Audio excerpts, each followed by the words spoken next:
जय हिंद दोस्तों। आज की इस वीडियो में हम बात करेंगे कि मैथमेटिक्स गणित को किस तरीके से प्रिपेयर करा जाए अगर आप competitive exam JEE mains advance या फिर नीट की तैयारी कर रहे हैं। तो सबसे पहले मैथमेटिक्स गणित को समझने के लिए हम ये जानते हैं कि ये एक बेस है, हर सब्जेक्ट का एक बेस है। आपको फिज़िक्स में भी मैथ्स करनी पड़ती है, केमिस्ट्री में भी मैथ्स करनी पड़ती है, और अगर आप नीट की तैयारी करें तो कुछ हद तक तो मैथ्स बायो में भी है ही, लेकिन फिज़िक्स और केमिस्ट्री तो आपके पास भी होती है नीट वालों के पास, तो उन्हें भी मैथ्स तो कहीं हद तक करनी ही पड़ती है। तो मैथ एक बेस है, मैथ ही एक ऐसा तरीका है जो आपको आसपास की चीज़ों को समझने का अवसर देता है। फिज़िक्स में आप सिर्फ थ्योरेटिकली समझ के कुछ अप्लाई नहीं कर सकते, फिज़िक्स को अप्लाई करना है तो मैथ को पढ़ना ज़रूरी है। तो सबसे पहले तो मैथमेटिक्स में जो फॉर्मूलेज होते हैं, उनके जो डेरिवेशंस होते हैं, जो आपको टीचर्स बताता है या फिर अन्य रेफरेंस बुक्स में होते हैं, उन डेरिवेशंस को बहुत ही ज़्यादा ध्यान से देखें, ध्यान से समझें। मैं तो ये कहूँगा, देखने से कुछ नहीं होगा, ध्यान से समझना बहुत ज़रूरी है, क्योंकि वो डेरिवेशंस मैथ के जो होते हैं वो कई क्वेश्चंस में काम आते हैं। वो डेरिवेशंस होते इसलिए हैं कि आपको क्वेश्चंस करने के तरीके आ जाएं। कहीं ना कहीं वो डेरिवेशंस के जो कॉन्सेप्ट होते हैं वो कहीं ना कहीं दूसरे क्वेश्चंस में लग ही जाते हैं।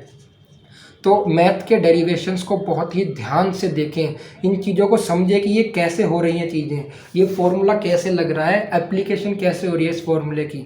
जैसे इंटीग्रेशन एक चैप्टर है मैथ्स में, अब इंटीग्रेशन हर जगह यूज़ हो रहा है, फिज़िक्स में भी होता है, केमिस्ट्री में भी होता है, और अन्य मैथ के ही कई चैप्टरों में हो जाता है। फिज़िक्स में तो लगभग हर चैप्टर में इंटीग्रेशन के क्वेश्चन बन सकते हैं।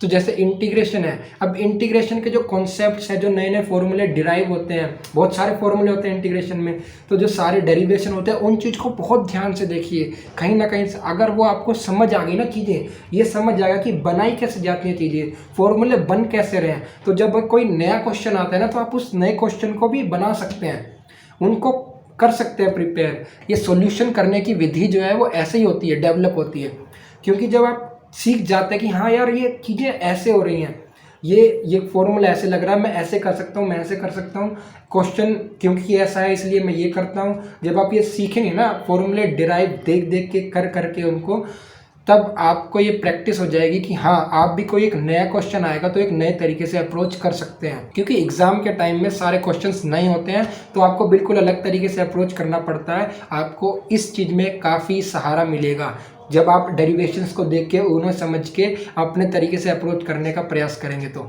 अगली महत्वपूर्ण चीज़ प्रैक्टिस। हर क्वेश्चन को कई तरीके से अप्रोच करने का प्रयास करिए, ज़रूरी नहीं है एक क्वेश्चन एक ही तरीके से किया जाए। जैसे इंटीग्रेशन है, इंटीग्रेशन क्योंकि मेरा फेवरेट सब्जेक्ट था तो इसमें मैं बार बार एग्जाम्पल के तौर पर ले रहा हूँ इसे। जैसे आर डी शर्मा से इंटीग्रेशन मैंने किया था 4-5 बार लगभग, तो उसमें क्योंकि उसमें इतने सारे सवाल थे कि उसे करते रहो करते रहो करते रहो, जब तक एंड तक पहुँचते तो स्टार्टिंग के कॉन्सेप्ट्स दिमाग से चले जाते थे कई बार, तो दोबारा से करो, फिर कुछ महीनों बाद फिर से करो, इस तरीके से लगभग हो ही जाता है। तो क्वेश्चंस करना बहुत ही महत्वपूर्ण है मैथ्स में। क्वेश्चंस प्रैक्टिस करेंगे जितना ज़्यादा और जितने अलग वैराइटीज़ ऑफ क्वेश्चंस प्रैक्टिस करेंगे उतना ज़्यादा आपको फ़ायदा होगा, उतने ज़्यादा नए कॉन्सेप्ट्स दिमाग में आएंगे और उतने नई अप्रोचेस से आप क्वेश्चंस को डील कर सकते हैं, और यही आपके लिए फ़ायदेमंद है। क्योंकि सारे क्वेश्चंस मेन टाइम पर, एग्ज़ाम टाइम पर बिल्कुल नए होते हैं, बिल्कुल अलग तरीके से अप्रोच करनी पड़ती है, और उस समय पर अगर आपको ऐसी तरीके की प्रैक्टिस नहीं होगी तो आप कैसे अप्रोच करेंगे। मैथ में प्रैक्टिस बहुत महत्वपूर्ण है, क्योंकि मैथ एक ऐसा बेसिक सब्जेक्ट है, जड़ है ये हर सब्जेक्ट की। अगर आप मैथ्स नहीं कर पा रहे तो आप फिजिक्स नहीं कर पाएंगे, और अगर 2 सब्जेक्ट लॉस हो गया तो then it is very difficult to crack your exam. तो मैथ बहुत ही इंपॉर्टेंट सब्जेक्ट है और बहुत इंटरेस्टिंग सब्जेक्ट भी है, काफ़ी मज़ेदार सब्जेक्ट है। एक बार जब क्वेश्चन सॉल्व होने लग जाते हैं तो मज़ा आने लगता है। क्वेश्चन जैसे मैं आपको अपना इंसिडेंट शेयर करता हूँ। जो हमारे मैथमेटिक्स सर थे, एग्ज़ाम टाइम पे जब मैं प्रिपरेशन कर रहा था तो वो क्या करते थे, हर क्लास के बाद अगले दिन के लिए एक क्वेश्चन होमवर्क में देते थे, बस एक ही क्वेश्चन देते थे होमवर्क में। और वो एक क्वेश्चन करते हुए भी 3-3 घंटे निकल जाते थे, हमारा एक क्वेश्चन नहीं होता था। एक क्वेश्चन और किसी का हो गया था तो भाई पूरी क्लास ताली बजा देती थी उस पर कि वाह आज तो क्या क्वेश्चन करके लाए हैं। 3-3 घंटे एक सवाल पर जब लगते हैं ना तो वो क्वेश्चन बहुत ही महत्वपूर्ण हो जाता है, क्योंकि उस सवाल में कई कॉन्सेप्ट, हर चैप्टर के कॉन्सेप्ट लगभग मिक्स चैप्टर के कॉन्सेप्ट लगते हैं। और जब इस तरीके से आपकी सोच विकसित होती है then it is easy for you to think like that, and exam के टाइम पर आपको इतनी डिफ़िकल्टी महसूस नहीं होगी। हाँ, और एक मोस्ट इम्पॉर्टेंट बात, जो भी क्वेश्चंस आपको ऐसे लगते हैं जिनमें आपको ज़्यादा समय लग रहा है, लगभग 1 घंटा लग गया, लगभग 2 घंटा लग गया एक क्वेश्चन में ही, तो वो क्वेश्चंस आपके लिए बहुत महत्वपूर्ण हो जाते हैं। उन पे आप स्टार मार्क लगा सकते हैं और स्टार मार्क लगाएं और उसे फिर एक पर्टिकुलर फ्रीक्वेंसी के बाद फिर से उस सवाल को करें, तो आपको क्वेश्चन का कॉन्सेप्ट धीरे धीरे समझ में आ जाएगा। एक बार में नहीं आएगा, 2 बार में भी नहीं आएगा, लेकिन धीरे धीरे वो कॉन्सेप्ट समझ में आ जाएगा। जैसे जैसे आपकी स्थिति विकसित होती रहेगी प्रैक्टिस के टाइम, प्रैक्टिस के दौरान और कुछ समय के दौरान आपकी जब स्थिति बढ़ती रहेगी, आपका स्तर जो है वो ऊंचा होता रहेगा, तो आपको सवाल भी समझ में आने लग जाएंगे।